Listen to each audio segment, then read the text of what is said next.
Lens বলতে আমরা যেটা বুঝে থাকি কন্ট্যাক্ট লেন্স।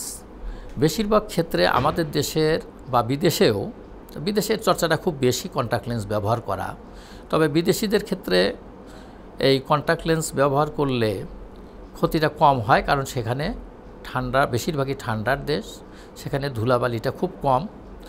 আর আমাদের দেশে যেহেতু ধুলাবালি বেশি, গ্রীষ্মপ্রধান দেশ, বেশিরভাগ ক্ষেত্রে গরম এবং ভেজালের পরিমাণটা খুব বেশি। কারণ এই কন্ট্যাক্ট লেন্স ইউজ করতে গেলে সেটা একটা সলিউশন ব্যবহার করতে হয়। এই সলিউশনটা বেশিরভাগ যদি ভেজাল থাকে, অর্থাৎ যদি অ্যাডাল্টারেটেড থাকে, তাহলে এখান থেকে চোখে ওই কন্ট্যাক্ট লেন্স থাকে চোখের কালোমণির উপরে, তো কালোমণিতে ঘা হয়ে যায় এবং আমরা দেখি প্রচুর পরিমাণে আমাদের দেশে কর্নিয়াল আলসার হয়ে যায়।